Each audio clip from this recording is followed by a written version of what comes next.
काल आपण उभारणी बघितली, म्हणजे निर्मिती, सृष्टी म्हणजे निर्मिती, स्थिती आणि प्रलय, लय आपण म्हणतो. आता हे प्रलय नाव दिलं, म्हणजे सगळी जी सृष्टी आहे ना ती नष्ट होणार, पुन्हा नवीन सृष्टी निर्माण होणार, हे चक्र चालू आहे.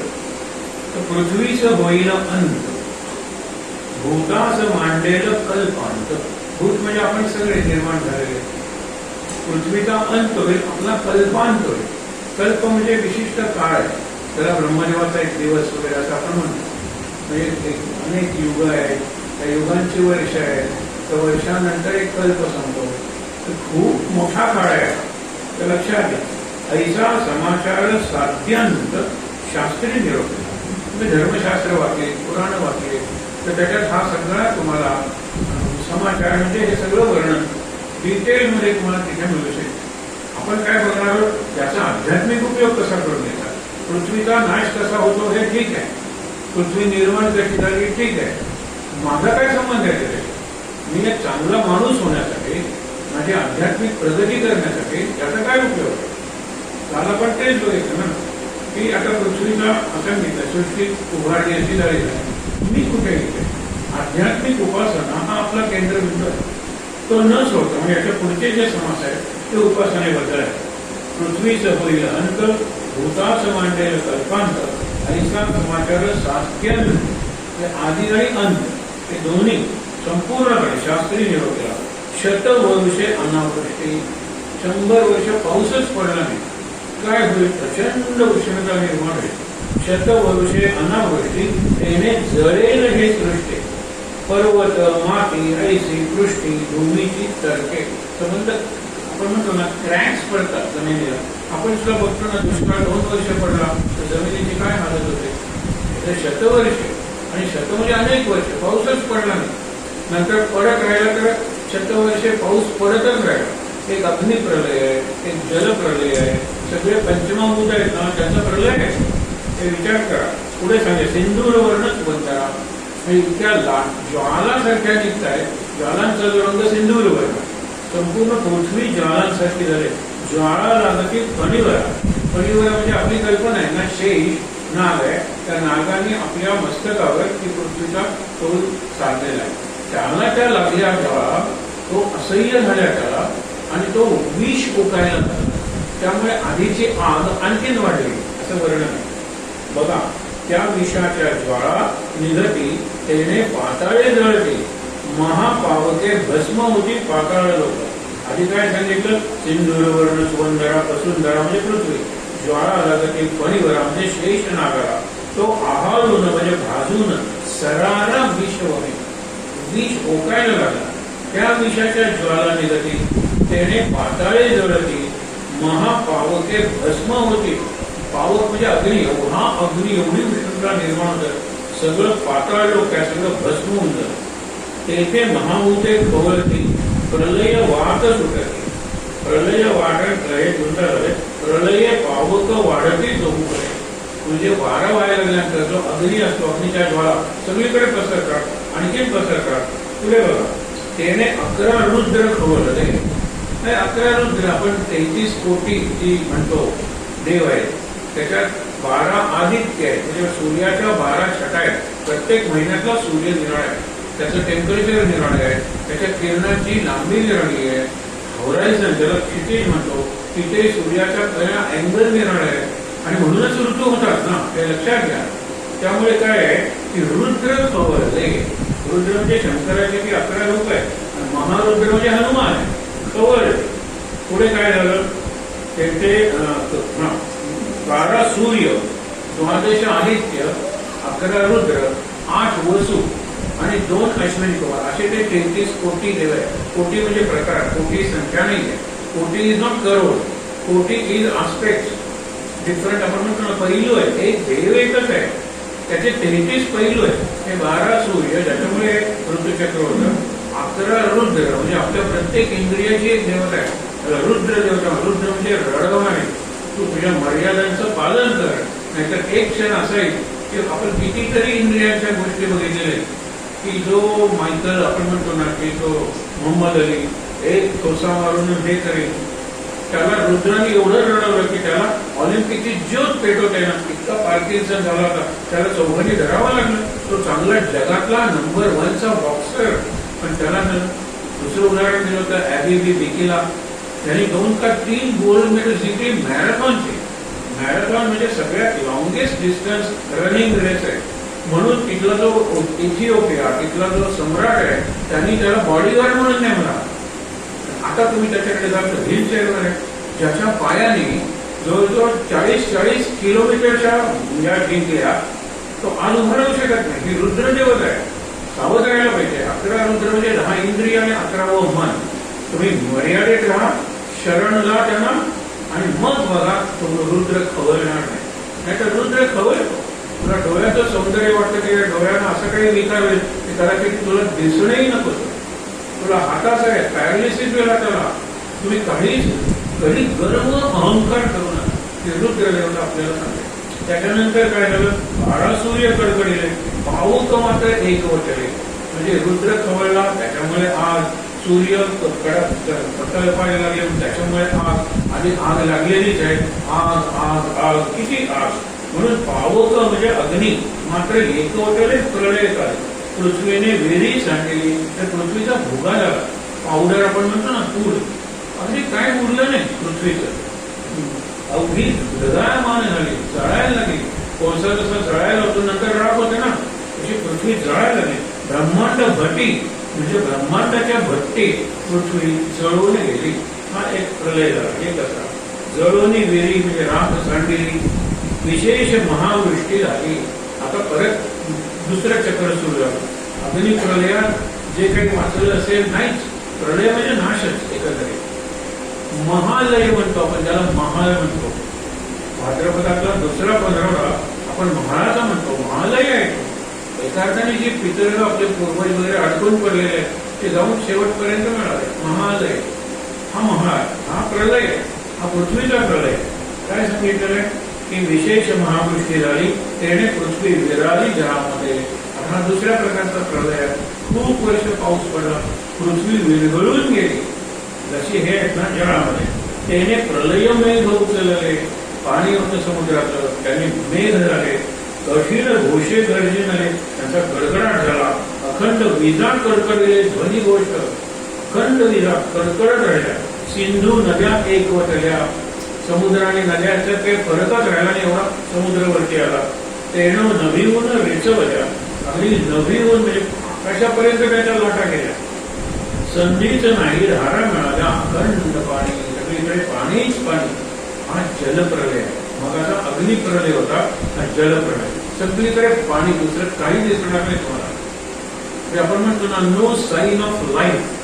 झाडं नाही, जनावर नाही, माणसं नाही, काही नाही, नगर नाही, शहर नाही, सगळं पाणी सगळीकडे पसरलेलं आहे. आणि याला जलप्रलय.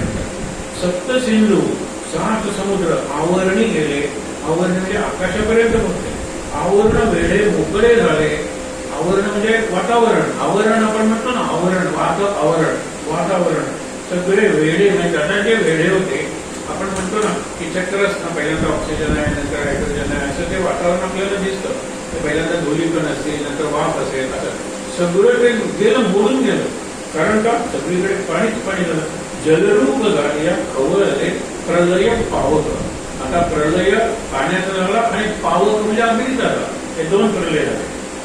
त्याने दाटून गेलं. आता परत तिकडे अग्नी होता, पाऊस पडायला लागला, पाणी आटून गेलं. आता पुढचा प्रलय बघा. त्याने आटून गेले पाणी. असंभाव्य माजला वन्नी, त्या वन्नी सकेली झडप आणि प्रलय वाहते. आता वायू प्रलय म्हणजे प्रचंड अशा ज्वाला निघाल्या. अग्नीनं, त्या ज्वाला वायूनं एवढ्या सगळीकडे पसरवल्या. प्रलय वाद, वाद म्हणजे वाढ. नंतर दीपाचं पालव घातला. कुठलाही दिवा राहिला नाही, सगळे दिवे विझून गेले. पालवला आपण म्हणतो ना कोकणात सुद्धा, विझून गेले, सगळे दिवे विझून गेले. दीपाचं पालव घातला. तैसा प्रलय पावक विजाला. पुढे वायू प्रलंबला असा म्हणजे ज्यावेळेला पाणी अग्नी संपले त्यावेळेला वायू भयंकर झाला. वायूचा प्रलय असंभाव्य. उदंड पोकळी थोडा भारा. त्याने वितळून गेला सारा. पंचभूतांचा पसारा आटोपला. पंचमहाभूतांचा सगळा जो हा पसार आहे, सगळं आपल्याला जे दिसतं ते सगळं प्रलयात नष्ट होणार आहे. अशी सगळ्या पुराणात वर्णन आहे. पुराणात नाही, ज्याला कयामत से कयामत तक म्हणतो. कयामत म्हणजे प्रलय आहे. डेल्यूज नावाचा जो आहे तो आपला जलप्रलय आहे.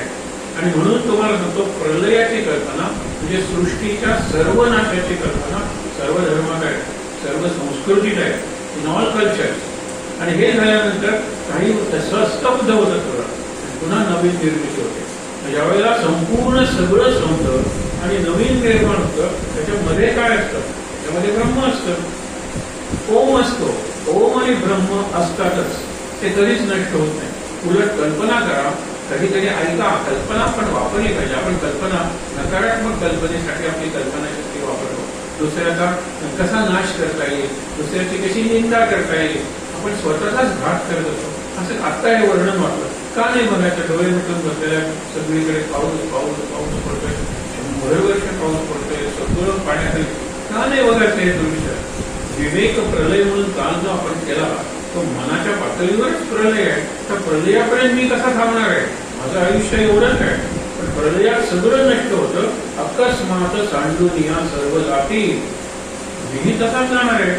पण तोपर्यंत मी काहीतरी चांगलं करेन. आपण इथे जे करतो, सगळ्या सत्संगात जे केलं जातं ते चांगलं असतं. इथे काही वाईट नाही ऐकायला मिळत. एखादा आवडेल न आवडेल, पटेल न आवडेल, न पटेल, समजेल न समजेल, तरी सांगितलं जाणारं ते पूर्णपणे चांगलं असतं, ते कल्याणाचं असतं.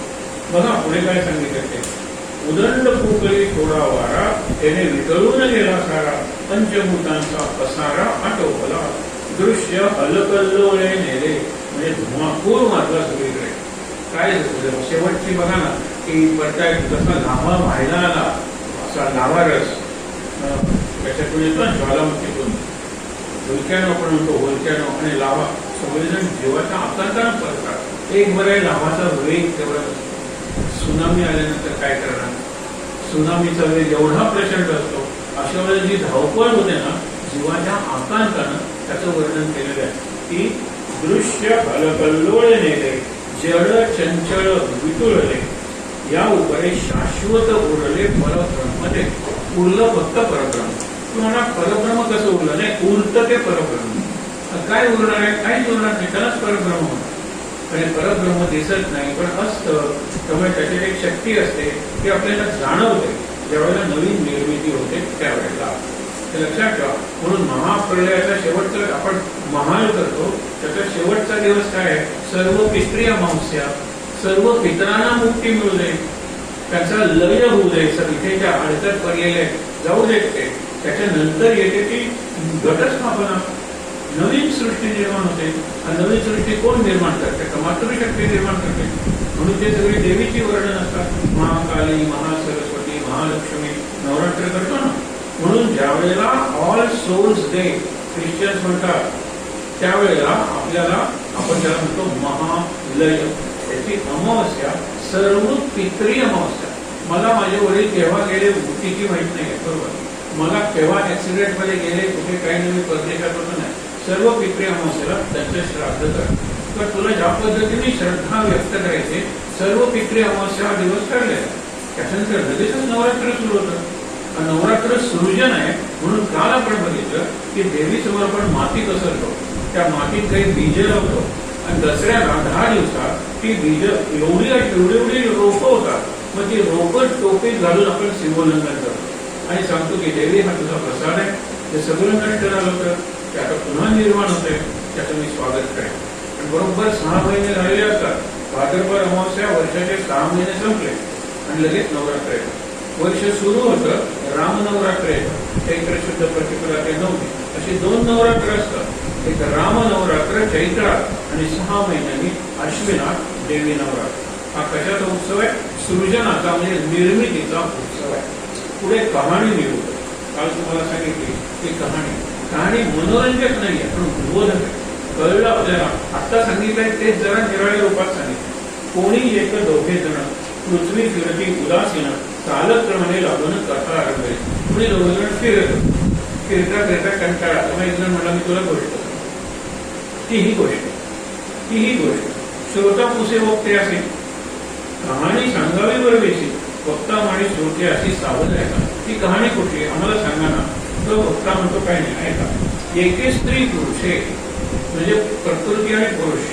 पुरुष म्हणजे हा सगळ्या चालवणारा जो आपण आहे म्हणतो ना परब्रह्म आहे ना, त्याचे पुरुष त्याची जी शक्ती आहे काम करते त्याला प्रकृती म्हणतात. आणि म्हणून निसर्ग आपण म्हणतो त्याला हिंदीत प्रकृतीच म्हणतात. प्रकृती म्हणजे निर्मिती. पुरुष आणि प्रकृती म्हणजे पुरुष आहे तो खूप पुरुष आहे आणि प्रकृती स्त्री आहे. ते एकत्र आल्याशिवाय निर्मिती होत नाही. म्हणून लक्षात ठेवा उभयतामुळे बहु प्रीती एका रूपेची वर्ती भिन्न नाही. ऐसा परम काळ होता म्हणजे फक्त पर ब्रह्मच होत. तयास एक पुत्र झाला. त्या दोघांना एक मुलगा झाला. त्या मुलाचं नाव विष्णू आणि विष्णू झालेलं या कहाणीप्रमाणे. तुम्ही जर शंकराच्या शिवपुराण वाचलं तर आधी शिव झालेलं आहे आणि ब्रह्मपुराण वाचलं तर आधी ब्रह्मा झालेला आहे. एकूण एक काय की ऐसा परम काळ लोकला तयास एक पुत्र झाला विष्णू कार्यकर्ता आणि भला सर्वाविषयी सत्वगुणी आहे.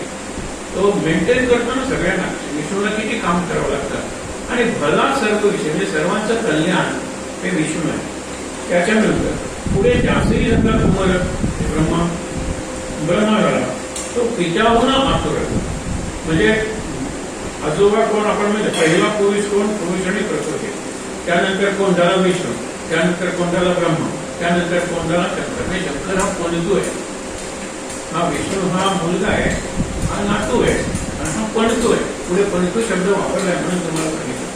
पुढे दासही झाला कुमार ब्रह्मा. तो पित्याहून आतुर काही तदर्थ चतुर व्यापकपणे. ब्रह्मा म्हणजे निर्माण करणार. प्रजापिता आपण म्हणतो ना सगळंच निर्माण करतो. विष्णूला दुसऱ्याचं पालन करण्यासाठी काम करावं लागतं. तर ब्रह्मदेव इतका बुजमुटा आपण म्हणतो ना तसा असतो आतुर. निर्माण करतोय. तो रजोगुणी आहे ब्रह्मदेव. तो कोण आहे त्याचा पुढे व्याप उदंड केला. प्रजापिता आहे तो. बहुत कन्या पुत्र द्याला. उदंड लोक संचला नाना प्रकारे. त्याचा पुत्र ज्येष्ठ रुद्र हा त्याचा मुलगा. तो अज्ञान आणि रागीत अथवा चुकता नीट संहार करेल. नीटपणे वागला नाही, चुकला तर तो संहार करणार आहे. अत्यंत कोपिष्ट म्हणतो ना तसा रागीत आहे रुद्र.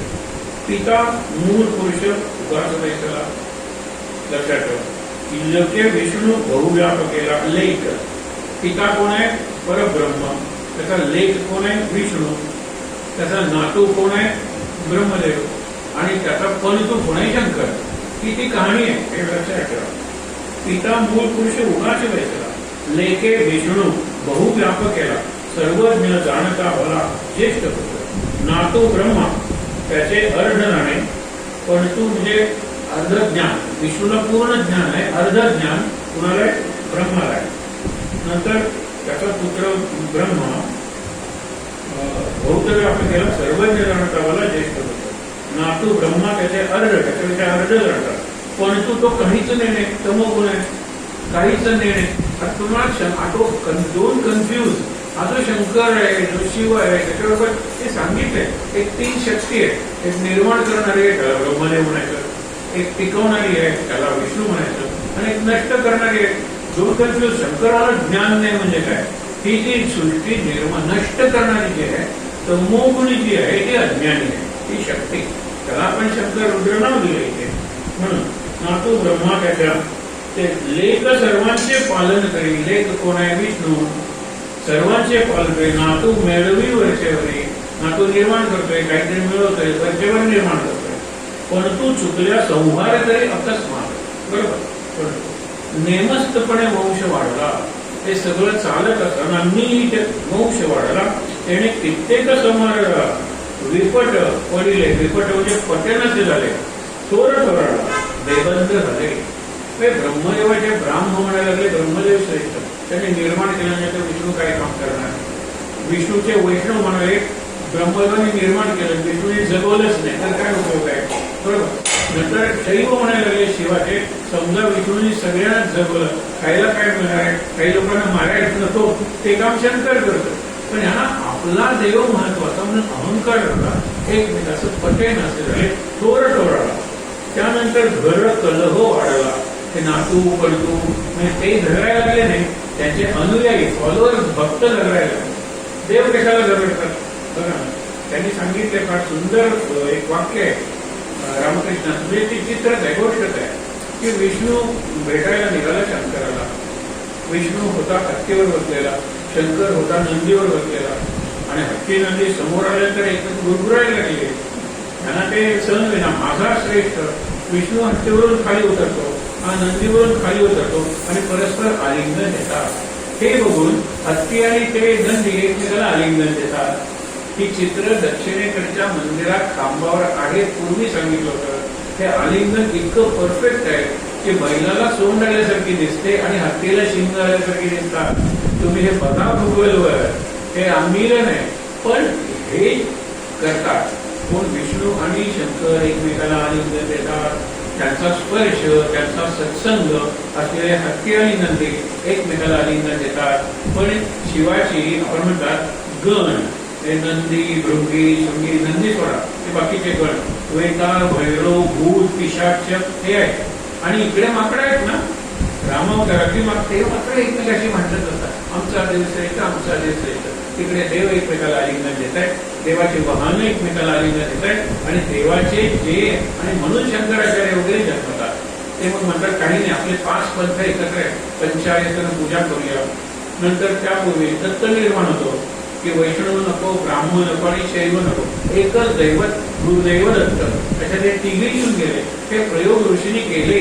दत्त काय आकाशातून पडला वगैरे असं समजू नका. ऋषींनी निर्माण केले, भांडू नका. त्याच्यानंतर पुन्हा शैव आणि वैष्णव बांधायला लागले. विठ्ठल निर्माण केला. विठ्ठल हा विष्णू आहे, कृष्ण आहे, आणि त्याच्या डोक्यावर शिवलिंग आहे म्हणजे शंकर आहे. त्यामुळे विठ्ठल म्हणजे शंकर आणि विष्णू, शैव आणि वैष्णव यांचं मिलन किंवा संगम म्हणजे विठ्ठल आहे. प्रत्येक वेळेला हे प्रयोग करावे लागतात. तुझं नको, माझं नको, भांडता कशाला? दोघांच्याही काहीतरी अर्थ आहे. आपण एकत्र त्यांची पूजा करूया. बघा पुढे बघूया.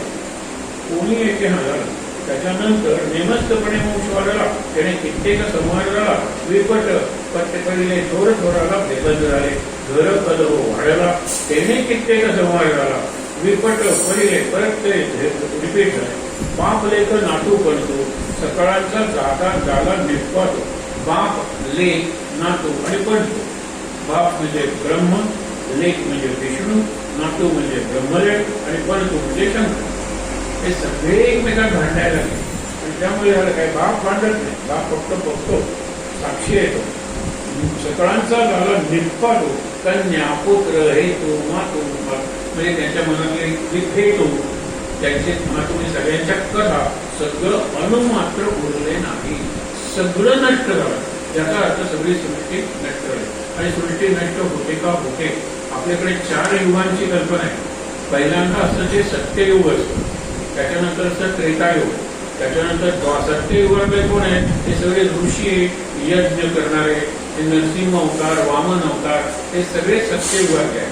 त्रेतायुगातला मुख्य अवतार राम आहे, द्वापर युगातला मुख्य अवतार कृष्ण आहे आणि कलियुगातला मुख्य अवतार विठ्ठल किंवा बुद्ध आहे. आपण हे सगळं बघितलं. आता कलियुग संपल्यानंतर काय? परत हे नवीन सृष्टी निर्माण. अशी 7 आवर्तन झालेले 4 युगांचे. पहिली 4 युग संपली, सृष्टी संपली, काही वेळ गेला, त्याच्यानंतर नवीन सृष्टी निर्माण झाली, पुन्हा 4 युग, असे 7 झालेले. 7 चोक 28, म्हणून युगे 28 विटेवर युगा. म्हणजे पहिली सृष्टी जी निर्माण झाली त्याच्या आरंभापासून हे विठ्ठला तो विटेवर उभा आहे. म्हणून विठ्ठल हा काय असा साधा देव नाही आहे, परब्रह्माचंच रूप आहे एक विठ्ठल. आणि म्हणून लक्षात ठेवा की ज्या वेळेला ही कहाणी आपण वाचतो, ऐकतो, बाप, लेख, नातू, पणतू, सगळ्यांचा झाला निष्पात म्हणजे नाश झाला. कन्या, पुत्र, हेतू, मातू, कोणाचा हेतू उरला नाही, कोणाची गोष्ट उरली नाही, अणुमात्र उरले नाही. ऐशी कहाणी जो विवरला, म्हणजे विवरण करून स्पष्ट करून ज्यांनी स्वतःला सांगितलं, तो जन्मापासूनच सुटला म्हणजे मुक्त झाला. चिंतन आहे ना शेवटी. सगळंच नष्ट होणार आहे तर माझं काय टिकणार आहे? मला आज माझ्या घराचा अभिमान वाटतो, पण जेव्हा बुनियाद घातला तेव्हापासून घर पडायला सुरुवात झालेली आहे. विथ इफेक्ट आपण म्हणतो ना, एक 200 वर्षांनी घर पडणार आहे. बुनियाद घालून 6 महिने झाले, 6 महिने गेले, वर्ष झालं, वर्ष गेलं, नंतर घराची 50 वर्षाची संपली तेवढी वर्ष निर्मितीपासून आपण नाश म्हणतो त्याचा प्रवास चालू असतो. जगात स्थिर काळी नाही. ज्या वेळेला तो आईच्या पोटात गर्भसंभव, त्याला कन्सेप्शन म्हणतात, गर्भनिर्मिती होते, तेव्हापासून त्याचा मृत्यूवरचा प्रवास सुरू होतो. आपल्याला मृत्यू हा शब्दच आवडत नाहीये. ही खरी अडचण आहे. आपल्याला वाटतं अखंड जगावं, मला नातू झालेला बघायला पाहिजे, मोठा असेल तर पलटू झालेला बघायला पाहिजे. ते संपतच नाही. असं होत नाही. सगळं नष्ट होतं. हे तुम्ही बघा, हे लक्षात घ्या. आमची विवरण जन्मापासूनही सुटला, अश्रोता वक्ता धन्य झाला प्रचितीने. त्याची प्रचिती म्हणजे प्रत्यय घ्या, नुसती कहाणी नाहीये. आणि शेवटी म्हणतात ना, आमची कहाणी सर्व तुमचे अंतरीगळ ऐसे बोलणे विवरो. कोणीतरी शेवटी सांगितले माझी कहाणी संपली, तुमच्या अंतरी भरली नाही, त्या मनात आली ना, लक्षात आली ना, त्या कहाणीवर विचार करत राहा. ऐसी कहाणी निरंतर विवेके ऐकती जे नर, दास म्हणे गदोधरने जगोधर, जगोधर त्याची करीती. ते जगाचा उद्धार करतात. ही कहाणी ऐकतात, सगळं बदलतं हे लक्षात घेतात. न बदलणारं फक्त एक परमात्मत्व सद्गुरु तत्व आहे, त्याला शरण जातात, त्याला चित्तून जातात, अखंड नामस्मरण करतात. ते लोक सुटतात आणि जगाला सोडवतात. जगोद्धार करीती. लघुबोध नावाचा समास आहे. लघु म्हणजे थोडक्यात, थोडक्यात गाजवून सगळं जे सांगितले ते या समासात सांगितले. बघू, जे बोलिले की पंचतत्वे त्यांचे अभ्यासाया नावे तदुपरी स्वानुभवे रूपे जाणार. पंचतत्व कुठलं? पृथ्वी, आप, तेज, वायू, आकाश. पृथ्वी, आप, पाणी, तेज, अग्नी, वायू, वारा आणि आकाश. आकाश म्हणजे अवकाश. हे तुम्ही नुसती नावं पाठ केले, त्यांची रूप समजून घ्यावं. सगळ्यात सूक्ष्म जे दिसत नाही ते आकाश. त्याच्यानंतर वारा. वारा दिसत नाही, पण वाऱ्याचा आपल्याला अनुभव येतो. वाऱ्या बाबतीत एक म्हणतात, ते पालकांनी लक्षात ठेवलं पाहिजे आणि शिक्षकांनी. We cannot see the wind, but we can see what the wind does. आपण म्हणतो काय उशिरा उठतो हा उशिरा उठतो म्हणजे लवकर उठण्याचं झाड उन्मळून पडलं, बरोबर आहे ना. तो बाप किती उशिरा उठतो. म्हणतो की बाबा मी उठल्यानंतर तुम्हाला 3दा उठवलं मी आणि आईनी. म्हणजे वारा तर मुलांचं अक्षर घाण आहे. घाण अक्षर हे वाऱ्याने पाडलेलं झाड मला दिसतं, पण घाण अक्षर माझंही आहे, वडिलांचं. घाण अक्षर माझंही आहे, शिक्षकांचं. वारा दिसतो कुठे? We cannot see the wind, but we can see what the wind does. आता आपण म्हणतो निरनिराळे रोग आहे, बरोबर. त्याची लक्षणं, सिम्पटम्स लक्षात येतात, कॉज कुठे करतो नाही करत. आणि म्हणून आपण बघितलं ते वरवर जे दिसतं ते आत कुठेतरी त्याचं कारण असतं. माझ्यात ते दोष आत कुठेतरी कारण. याचा जर मी विचार केला तर मी सुटेन, प्रपंचात राहून सुटेन. म्हणून सांगितले जे बोलीचे की पंचतत्वे, ज्याला पंचतत्व म्हणतात, त्यांची अभ्यासाया नावे, पण तदुपरी त्यानंतर स्वानुभवे रूपे जाणार. आता आपल्या शरीरात ही पंचमहाभूत आहे. मागे सांगितलं होतं, थोडक्यात सांगतो. आपल्या शरीरात आकाश कुठे? आकाश म्हणजे स्पेस, पोकळी. पोकळी नसती तर मी श्वास घेऊ शकलो असतो, पोकळी नसती तर मी ऐकू शकलो असतो, पोकळी नसती तर मी जेवू किंवा बोलू शकलो असतो. आणि इकडे एक पोकळी आहे, त्याला छातीची पोकळी म्हणतात, थोरॅसिक कॅव्हिटी. आणि खाली ॲब्डॉमिनल कॅव्हिटी आहे, उदर पोकळी. ती जर नसती तर मी हार्ट अँड लंग्स कुठे ठेवली असती, आणि इंटेस्टाईन, लिव्हर वगैरे कुठे ठेवलं असतं? आपल्या शरीरात पोकळी आहे. पोकळीशिवाय निर्मिती नाही, हे पहिली गोष्ट लक्षात. त्यानंतर काय सांगितलं? आकाश माझ्या शरीरात आहे. आकाश नंतर वारा. वारा म्हणजे श्वास नाही कमी घेत.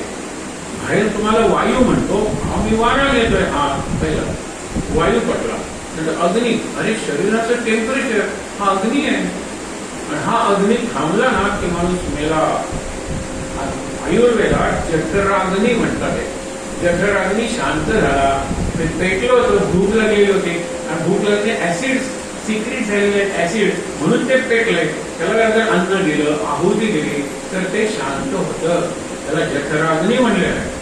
आपण जे म्हणतो त्याची वाणी वगैरे आहे ना, मेमरी वगैरे अग्नीसारखी आहे, तेज आहे, जिवंत आहे, शरीराला टेम्परेचर आहे. म्हणून या सगळ्या गोष्टी आहेत. प्रेताला टेम्परेचर नाही आहे, प्रेताला मेंदू आहे पण बुद्धी नाही आहे, डोळे आहेत पण दृष्टी नाही आहे. आमच्या कितीदा बघितलं आपण. म्हणून विचार करूया, आता जर मला डोळे आहेत मी चांगलं बघेन आणि लोकांना चांगलं दाखवेन, आता माझे कान ऍक्टिव्ह आहेत ना. तुम्हाला सांगतो की आता सुधीर फडकेंवर सिनेमा रिलीज झालाय 1 तारखेला, तर मध्यंतरी काही काळ त्यांच्या जीवनात आला होता असं मी वाचलंय की त्यांना ऐकू येत नव्हतं म्हणून ते गाऊ शकत नव्हतं. हे लक्षात ठेवा, मुलगा जन्मता बहिरा असेल तर तो मुका होतोच होतो, कारण त्याच्या कानावर शब्दच पडत नाही तर तो अनुकरण त्याच्यात करणार आहे. टाप टाप पाप पाप म्हणलं की तो ऐकतो आणि तोंडातून बाहेर जातो, ऐकायलाच येत नाहीये. हा विचार करण्यासारखा प्रश्न आहे. म्हणून मला जर हे सगळं अजून शाबूत आहे, शाबूत म्हणजे इंटॅक्ट, फंक्शनल, एफिशियंट वर्किंग, माझे डोळे, माझे कान, माझं नाक याचा उपयोग दुसऱ्यासाठी करेल. बघा, नाकाचा उपयोग कसा करेल तर एक सहज गंमत झाली. ते सहज जात होतो आणि ओळखीचा होता, कुठला परफ्यूम लावला तुम्ही? रात राणी. म्हणून मला खूप आवडला, फार छान असं पसरून राहिलेलं आहे. म्हणून मला 2-3 बाटल्या दे. नगरला मी गेलो होतो, तिथे वांटेला करून गेलो होते भरतनाट्यम. त्यांना आम्ही त्यावेळेला पर्सनली काही दिलं नव्हतं, मला संधी मिळाली. त्यांनी परत तिकडे भरतनाट्यम केलं आणि त्याच्यात म्हणलं तू तिकडेही कृष्ण झाले होते, तिकडेही कृष्ण, ते रात राणी दुसऱ्या दिवशी लावून नाही. हे मी काय केलं, नाकाचा उपयोग दुसऱ्यासाठी केला. मी वास काही कानाने नाही घेतला, त्या जिभेने नाही घेतला, जिभेने जर स्वाद घेतला. असे कितीतरी मित्र आहेत, मला तर खूपच मित्र आहेत. सर तिकडे गेलो होतो, हा पदार्थ मला आवडला, तुमची आठवण झाली, तुमच्यासाठी आणलाय. जिभेचा उपयोग आहे. जिभेचा उपयोग म्हणजे खा खा खा, मी खायचं, मी चव चांगली आहे म्हणून इतरांना का नाही वाटायचं, ते तुम्ही खाऊन बघा. ते तिथून आणलेले आहे, हे तुम्ही ट्राय करून बघा. आणि इतके निरनिराळे पदार्थ निघत आहेत, आपल्याला आवडला. निदान कलीज ना तरी घेऊया. कलीज मध्ये काय असतं, ती सुद्धा मला खिचडी दिली. अंतरीचा हेतू असू शकेल ना, शेजाऱ्यांना द्या खरंच तुम्हाला. आणि ज्याला मी ओळखत नाही त्याला द्या. हे देवाला दिलेले आहे. शेजाऱ्याला दिलं, एक्सचेंजची मला अपेक्षा आहे, बरोबर, आणि एक्सचेंज होतोच. मी बाहेरून आलेला आहे भिकारी, त्याला द्या ना. त्याच्यावर साईबाबा असेल, गजानन महाराज असतील, देव असेल, कोणी असेल, त्यांना काय हरकत आहे. चांगल्यात चांगला पदार्थ द्या. जो आम्ही पहिल्यांदा टेस्ट केलेला आहे, घरातल्या सगळ्यांना आवडलेला, थोडा ओढलेला आहे, घरातल्या भिकाऱ्याला द्या. जमत नाही आपल्याला हे, आणि मनाच्या पातळीवर जमत नाही आपल्याला. इतके आपले मन क्षुद्र आणि दुर्बल झालेले आहे. जे बिकम स्टेटिक, आपण जेव्हा ना कॉन्ट्रॅक्ट केला, हे संकुचित झालेलं आहे, इनसेन्सिटिव्ह, वाटतच नाही दुसऱ्याबद्दल काही. त्याच्यासाठी हा समाज आहे. बघा, त्यांनी सांगितलं पृथ्वी आप तेज वायू आकाश, नावे बोलेली सावकाश, आता रूपाचा विश्वास श्रवणे धरावा. मी तुम्हाला सांगत होतो, पहिल्यांदा आकाश म्हणजे शरीराची पोकळी, वायू म्हणजे शरीराचं ब्रीदिंग, श्वसन, नंतर अग्नी म्हणजे शरीराचं टेम्परेचर, त्याच्यानंतर पाणी म्हणजे शरीरातलं रक्त. ते नाकातून पाणी येतं, डोळ्यातून पाणी येतं, घाम येतो, युरिन पास होते, सगळं वॉटर प्रिन्सिपल. ते जलतत्व आहे माझ्यातलं. आणि शेवटी आहे पृथ्वी, माझे हाडं, ही कट्टी, ही पृथ्वी आहे, दगडासारखे, लाकडासारखे. हे लक्षात घ्या, पुढली 5ही तत्व माझ्या शरीरात आहे. तर चमत्कार काय माहिती ना परमेश्वराचा किंवा सद्गुरूचा, बाहेरची जी 5 तत्व आहेत ती एकमेकाचे शत्रू आहेत. पाणी पृथ्वीला गिळायला बघतो, अग्नी पाण्याची वाफच करायला बघतो, वायू त्या वाफेला ते करायला बघतो, आकाशात वायू आकाश गिळून टाकतं त्या वाऱ्याला. पण माझ्या शरीरात ही 5ही तत्व गुण्या गोविंदानं नांदतात. म्हणजे संवाद आहे, हार्मनी आहे त्यांचा. डिसहार्मनी नाही आहे, हार्मनी आहे. They are in tune with each other, they are in dialogue with each other. माझ्या शरीरात ते बदललं, पित्त बदललं की मी आजारी पडतो, टेम्परेचर वाढतं, ते अग्नी वाढलेलं आहे. सगळ्यात पृथ्वी तत्व वाढणं वाईट, म्हणजे तो जड म्हणतो. जड म्हणजे काय, ते आळशी, महाआळशी. अरे हलवारे बी आला आता, असा जो प्रकार असतो, ते पृथ्वी तत्व वाढलेलं आहे. आणि पृथ्वी तत्व कमी करायचं, वायू तत्व सगळ्यात, आणि सगळ्यात आकाश तत्व जर तर मी खूप हलका होतो. मला झोप कमी लागते, म्हणजे कमी पुरते, मला अन्न कमी पुरतं, मला कमीत कमी हालचालीत आनंदात राखायचं, माझ्याकडे बघून इतरांना आनंद मिळतो. आकाश तत्व आहे.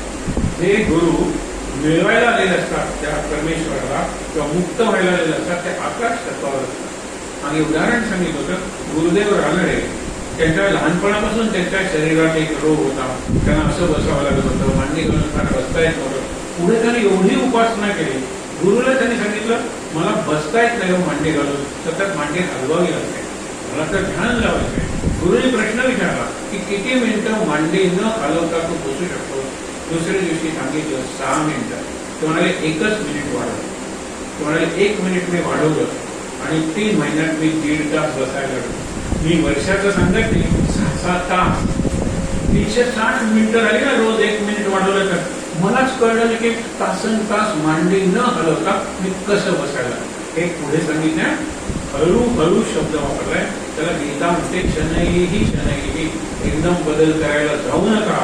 क्षणाक्षणाने बदल घडेल, श्वासाश्वासाने बदल घडेल, कणाकणाने बदल घडेल. पण बदल घडेल तो परमनंट. एकदम बदलायला जाऊ नका. स्वतःच्या जीवनात क्रांती एकदम घडत नाही. वाल्याच्या जीवनात सुद्धा क्रांती घडली नाही. 12 वर्षांनी तो वाल्मिकी झाला, पण वाल्मिकीकडे होण्याचा प्रवास ही त्याची क्रांती होती. ती क्षणात घडली. नारायणा भेटले इथेच बस आणि तो राम राम म्हण. राम राम म्हणाला. विचार करा. मला काय सांगायचंय की आता सध्या एक वाद चालू आहे की मरा मरा म्हणायला काय मराठी होती काय त्यावेळेला. अशा लोकांना शांतपणे म्हणायचं मरा, कारण त्यांनी वाचतच नाही ग्रंथ. नारदाने काय सांगितलं, इथे बस मरा इति जप सर्वदा. सतत तू मराचा जप कर, कारण तू शिकलेला नाहीये, तू सुसंस्कृत नाहीये, तुला मी सरळ मंत्र देऊ शकत नाही. मी उलटा मंत्र देतो, तो म्हणता म्हणता उलटा होईल. बरोबर आहे ना. राम राम राम राम राम राम राम झाला की त्याला मंत्र मराच दिला, संस्कृत मध्येच दिला. हे कारण राम संस्कृत मध्ये इंग्लिश मध्ये काही निराळ आहे. आपण रामा म्हणतो ते चूक आहे. सगळ्या भाषेत नावही नावच आहे.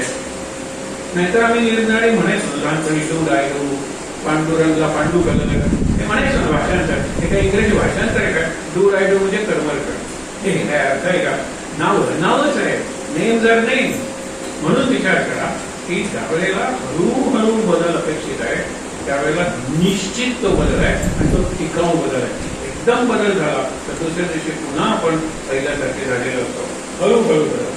म्हणून त्यांनी काय सांगितलं, पृथ्वी म्हणजे ते धरणी, आप म्हणजे ते पाणी, तेज म्हणजे अग्नी, तरणी, तरणी म्हणजे सूर्य. सूर्य हा अग्निसारखा तेजस्वी आहे. तरणी सतेज अधिक. जे इथे तेजस्वी आहे ना ते अग्नी आहे, लक्षात ठेवा. वायू म्हणजे वारा. आकाश म्हणजे पैस सारा. पैस हा शब्द कोकणीतला आहे ना, तो स्पेस या पैस असा दूर, ते म्हणजे खूप स्पेस आहे. पैस म्हणजे स्पेस. आकाश म्हणजे अवकाश म्हणजे पोकळी. आपल्याला दिसतं ते स्काय नाही.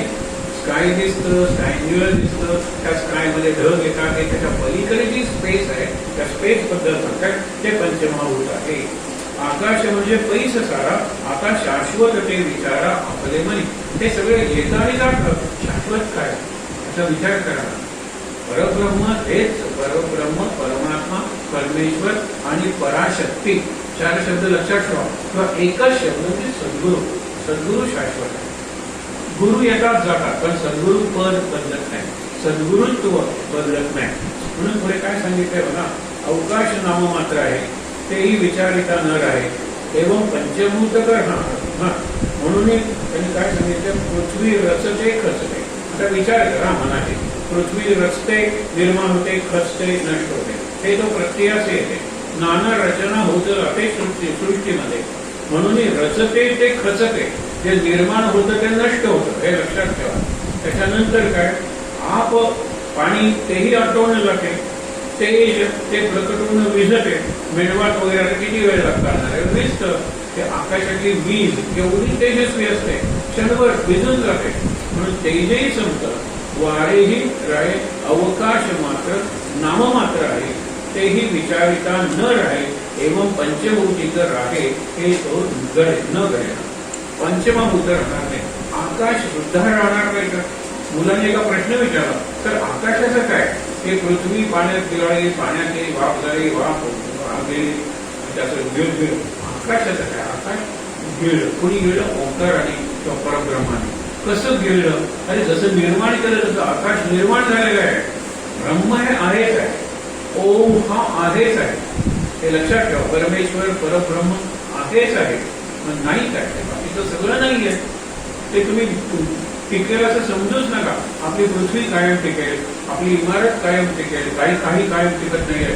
कायम फक्त परब्रह्म टिकतं, सद्गुरू टिकतात. हे लक्षात घ्या. हे चिंतन करा म्हणून सांगताय. हा लघुबोध आहे, लक्षात ठेवा. पुढे काय म्हणतात? ऐसा पाचा भूतांचा विचार नाशिवंत हा निर्धार. हे पंचमभूत नाशिवंत आहे, काही टिकणार नाही. प्रलय बघितला नसता की सगळं जाळून टाकल्यानंतर तो अग्नी शांत होतो. सगळं घेत टाकलं पाणी काही दिवस राहतं, परत त्याची वाफ होते, परत हे सगळं चक्र सुरू होतं, पण काहीही उरत नाही. पंचमभूत उरत नाही. पंचमभूतांनी निर्माण झालेला आपला देह उरत नाही. म्हणून देह चितेवर ठेवतात. त्यावेळेला त्याला काय म्हणतात? पंचत्वात विलीन झाला. म्हणजे पंचमभूतात विलीन झाला. म्हणजे जे रक्त आहे ते गेलं, उठून गेलं, मेंदू वितळून गेला, केस जळून गेले, हाडं चुरा झाला. बघा, हा आपल्या ध्यानाने बघावं रोज. आपली प्रेतयात्रा जरी आपल्याला बघता आली नाही तरी आपण अंत्यसंस्कार स्वतःचा बघावा.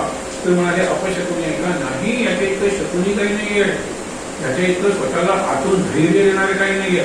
पण मृत्यू जर मग त्यालाच मी घ्यायला लागलो तर काय? लोक मृत्यूपत्र करत नाही. अजून आहे की नाही, काय मरत जातात. मग मुलं कोर्टात जातात.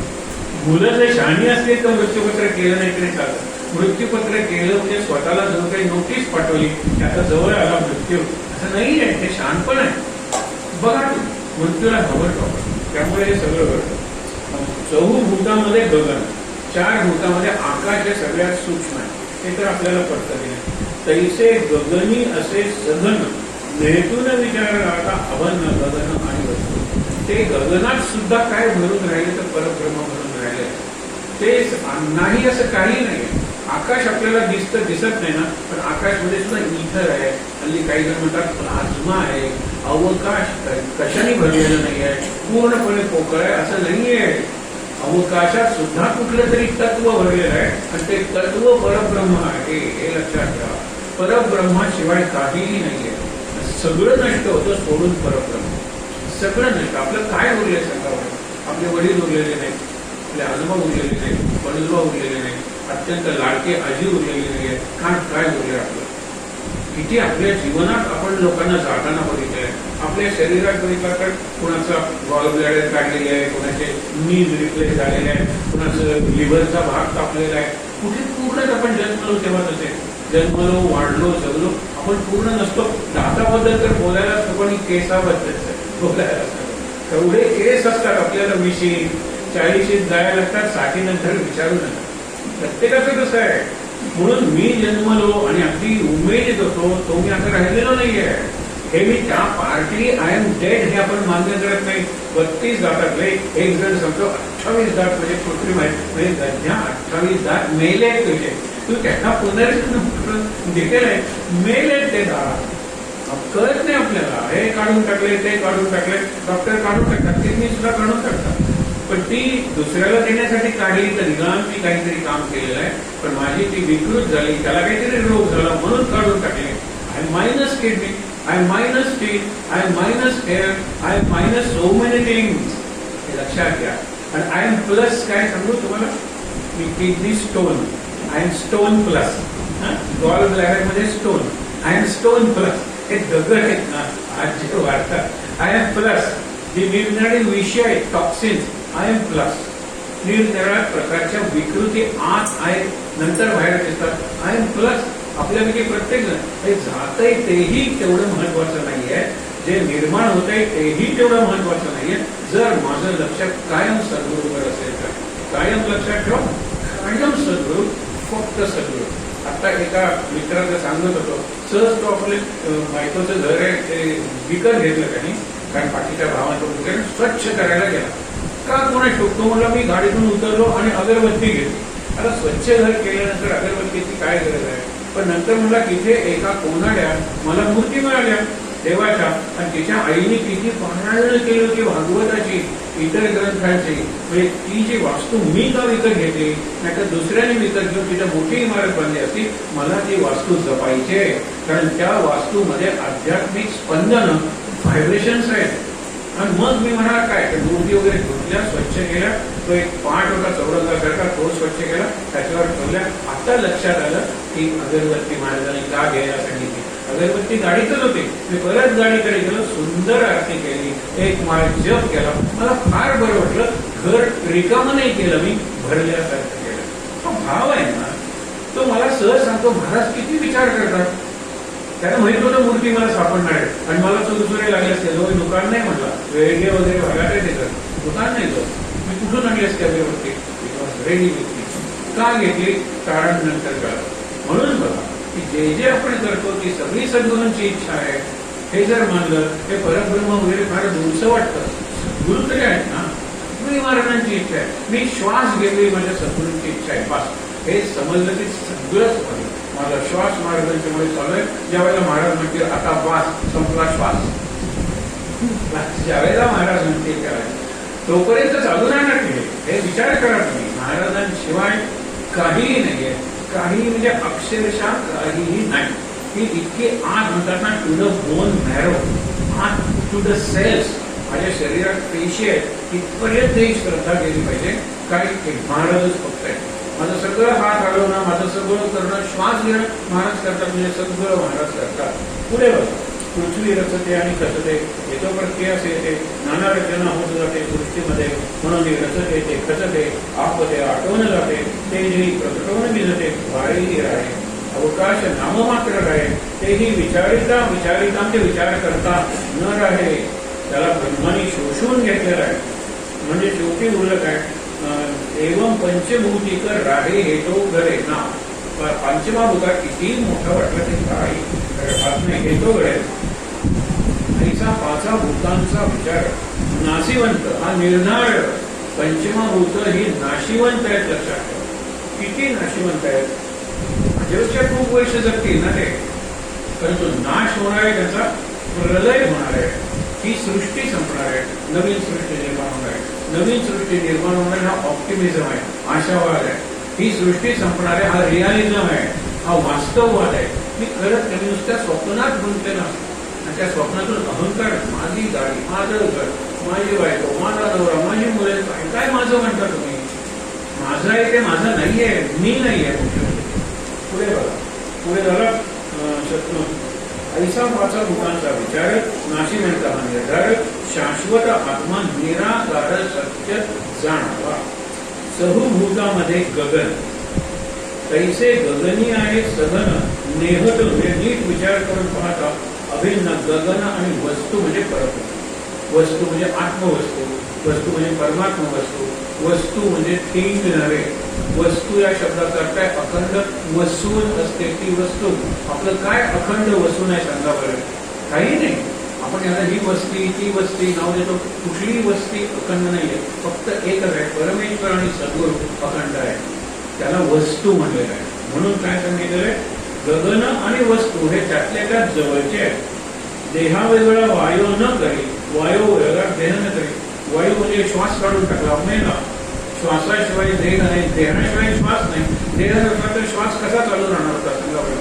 सगळे जीव मरून गेले तर फक्त ही हवा उरणार आहे, श्वास कुठून येणार आहे? आता त्या हवेचा एक भाग मी घेतो.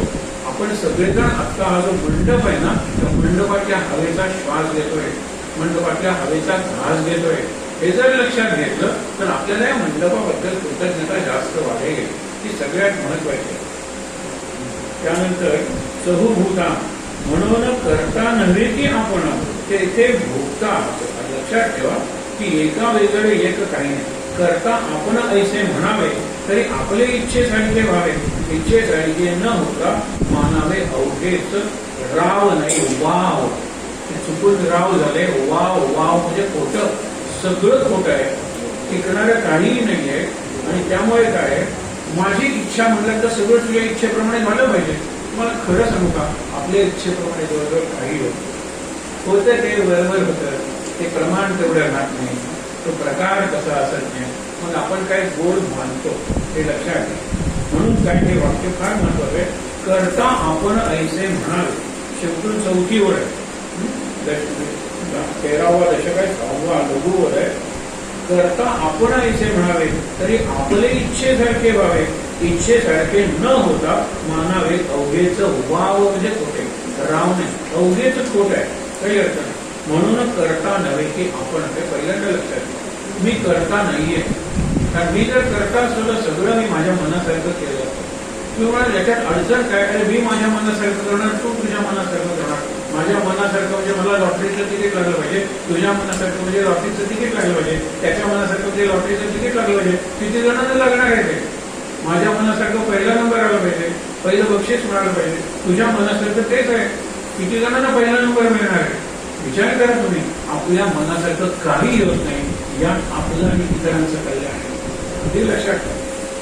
आपल्या मनासारखं काही होत नाही. करता आपण म्हणून करता नव्हे की आपण ते भोगता कैसा जाणं, हे विचाराचे लक्षण अविचारे न घडे. मी करता नाही तर मी भोगता कसा असेल? मी केलेलंच नाही. मागे आपण बघितलं एक केळीचं झाड लावलं, नवीन घर बांधलं, केळीचं झाड लावलं, वर्षात त्याला घर आला, घर चांगला मोठा होता, केळी मोजली 150 होती, मग त्याला 60 घातलं, उलटी चप्पल लावली, हे सगळं केलं.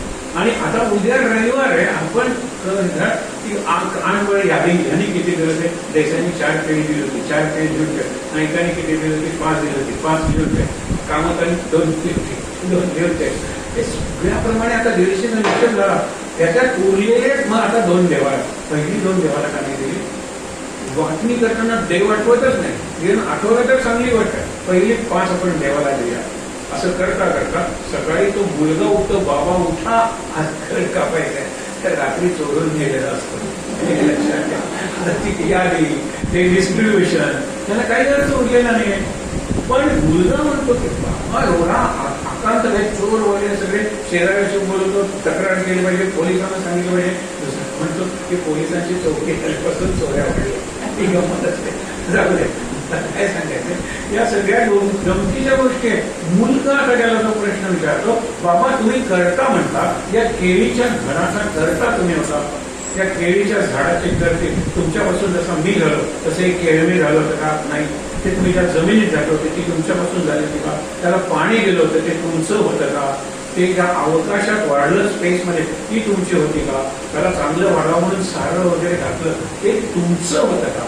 पैसे देऊन आणलं, पैसे फेकून आणलं, पैसे फेकून आणलं, तुमचं काय आहे? म्हणता मी करता होतो या केळीच्या घराचा. आपण करताच नाही आहोत. लक्षात ठेवा. We are caretakers, we are not creators or makers. आपण काही निर्माण करत नाही, आपण वी टेक केअर. हे लक्षात ठेवा. कारण केअर टेकर पेक्षा केअर गिव्हर शब्दांनी पॉप्युलर आहे. कारण केअर टेकर म्हणजे something taking, I not giving, I give care. म्हणून सिस्टर्स ना केअर गिव्हर्स म्हणतात, केअर टेकर्स म्हणत नाही. हे लक्षात ठेवा. म्हणून पुढे काय? म्हणून करता नव्हे की आपण त्याचे भोगता कैसा जाणार. मी जर करताच नाही तर तो केळीचा घरा मी भोगणार, माझा घर आहे, त्याला काही अर्थ नाही. अगदी तोंडाशी आलेलं जातं. आपण म्हणतो ना, there is always a slip between the cup and the lip. अगदी जरा काही खाताय इतक्यात काहीतरी घडतं, तुम्ही तो घास ठेवता आणि तो कधी तुमच्या तोंडात जातो. हे आपण उदाहरण बघितलं. म्हणून समजू नका हे मी खाणार आहे म्हणून. मागे आपण 100 नावाची एक सिरियल होती, त्यातलं एक चित्र बघितलं होता. तो पोलीस इन्स्पेक्टर आहे, नास्तिक आहे. मी करेन तो कायदा शिट्टी मागे की 4 पोलीस धावत येतात. कुठपर्यंत रिटायर होत नाही तोपर्यंत, नाही तर शिट्टी मारत टाकला तर बायको येणार नाही धावत. जोपर्यंत अधिकार आहे ना, यांना कळत नाही मी कायम शिट्टी वाजवली ते पोलीस धावत येणार आहे. तसं नसतं. तो मित्राकडे गेलेला आहे, रविवार आहे. आज वहिनी बघा, तुम्ही म्हणता ना दाणे दाणे ते लिखाय खाणे वाले का नाम, आय डोंट बिलीव्ह. मी जे खाणार आहे ते मी निवडणार.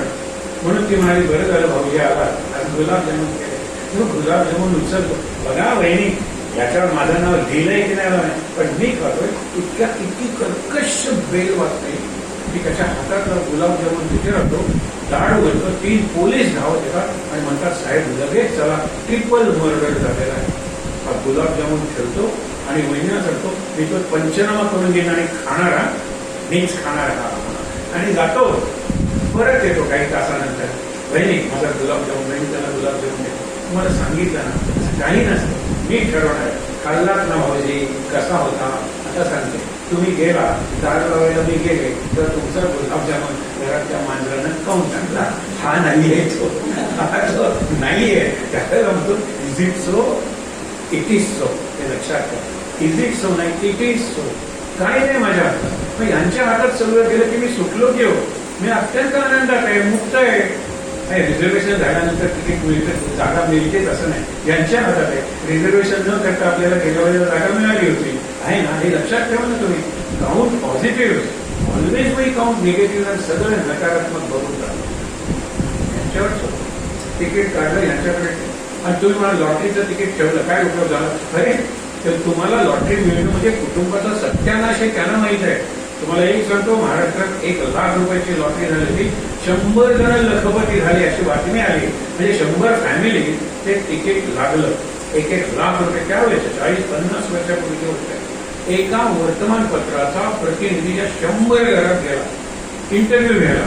1 लाख रुपये मिळाल्या पूर्वीचं तुमचं कुटुंब आणि नंतर कुटुंब, एक सोडून 99 कुटुंबांनी सांगितलं सत्यानाश झाला. ते 1 लाख रुपये घरात आले नसते तर बरं झालं. एक कुटुंब तो म्हणतो मी तिकीट देवाकडे ठेवलं होतं, ते नंतर आजोबांच्या पायाला लावलं, नमस्कार केला, आम्हाला नंबर लागलेला, रिझल्ट लागलेला. आजोबा म्हणजे एकही पैसा घरात आणायचा नाही. तुम्ही विचार केला, कोकणात माझं गाव आहे, त्यावेळेला 1 लाख रुपयाला ट्रॅक्टर मिळत होता. तसाच गेलो सरपंचाकडे, ते दिले लाख रुपये, सांगितलं त्या लाख म्हणजे काय असेल, एक ट्रॅक्टर घे आणि फक्त डिझेलचा खर्च करून कुठल्याही शेतकऱ्याला फ्री दे. त्यानंतर आमच्या कुटुंबाची जी भरभराट झाली, लॉटरीचा पैसा घरात आणला नाही. त्यांना अर्थ आहे. महाराजांचं किती सोपं गणित लक्षात ठेवा. 1 लाखाचं बक्षीस ज्यावेळेला मी तुम्हाला देतो, किमान 2-3 लाख तिकीट तरी विकायला पाहिजे, की नाही, तर तोटाच आहे मला. म्हणजे कोण माणूस तिकीट घेईल बक्षीस न लागे, देवा तिकीट घेतली मला बक्षीस लागायला नको, हा कोण म्हणणार आहे सांगा? मला प्रत्यक्ष इच्छा नसेल पण आतून जरी इच्छा असतेच ना. म्हणजे 3 लाख तिकीट असतील, 1 लाख बक्षीस असेल, तर त्या 1 लाखाला 3 लाख लोकांच्या वासना बसलेलं असतं. ते कोण म्हणतं 1 लाख रुपयाला, तर मी मात्र हे त्या कोर्सला जाणारा, कोण तुम्ही मात्र ते घेणारा, मी मात्र 2 लाख नाही 3 लाख लोक, त्यातला एक तो आहे तुला बक्षीस मिळालेलं. बाकीच्या सगळ्यांच्या वासना, इच्छा त्या 1 लाखाभोवती गुरफटलेला. हे शिकत असतो लोक. आणू नका, जुगार खेळू नका, वाईट मार्गाने पैसा मिळवू नका.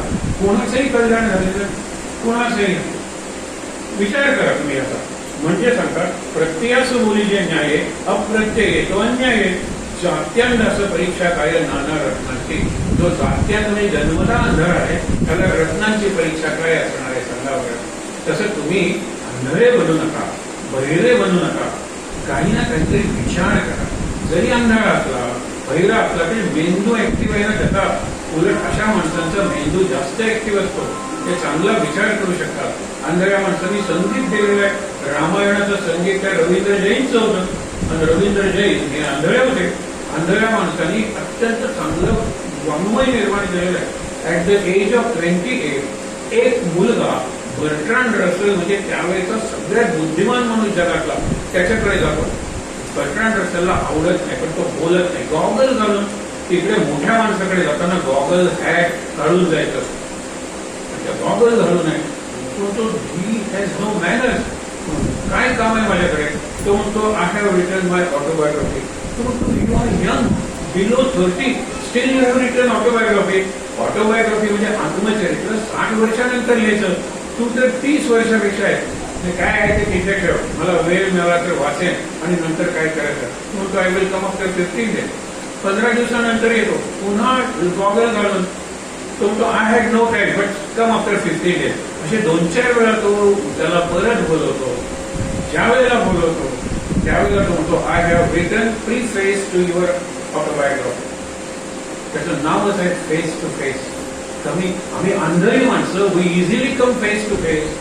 तुम्ही डोळस माणसं येऊ शकत नाही, कारण डोळस माणसं हे फेस टू फेस बघताना मला तुम्ही सगळे दिसता, मला हे दिसतं ते दिसतं, मला काय. आंधळा माणूस आता मी माझ्या समोर उभा आहे, माझे हे गुण आहेत, माझे दोष आहेत. I can analyse my life better. डोळस माणसांना कितीतरी डिस्ट्रॅक्शन्स असतात, आंधळा माणूस हा कॉन्सन्ट्रेट करू शकतो. At the age of 28, this young man from India, the land of philosophy, who had the courage to write autobiography, my hats off to you. आणि शेवटी त्यांनी सांगितलं तो गॉगल घालून का येत होता? Because he is born blind. 28 वर्षाचा आंधळा मुलगा, जन्मता आंधळा आहे, तो अमेरिकेत जातो, पहिल्यांदा इंग्लंडमध्ये शिकायला जातो, अमेरिकेत जातो, जगातल्या निरनिराळ्या वर्तमानपत्रात तो लिहितो. वेद मेहता आहे त्याचं नाव, आणि त्यांनी कितीतरी नंतर पुस्तकं लिहिली. तो IAS ला बसणार होता.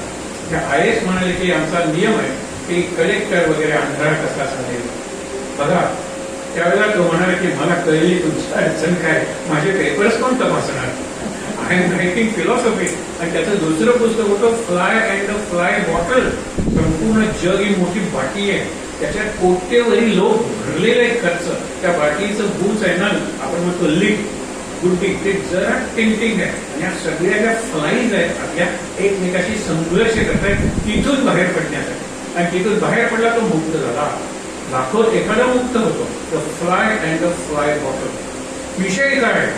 त्यावेळेला तो म्हणाला की आतापर्यंत सगळ्यांनी उत्तरं द्यायचा प्रयत्न केलाय, पण ज्यांना उत्तरं देता आली नाहीये त्यांना उत्तर देण्याचा मी प्रयत्न केलेला आहे. बीज अधिक वृक्ष अधिक, अंड अधिक कोंबड अधिक. उत्तर सांगता येत नाही लोकांना, याच्याशिवाय ते नाही, त्याच्याशिवाय हे नाही. अशी फिलॉसॉफी कितीतरी गोष्टी आहेत. मी उत्तरं दिलेली आहेत त्याला माझ्या पद्धतीने. लक्षात घ्या, ही भारतातली माणसं आहे.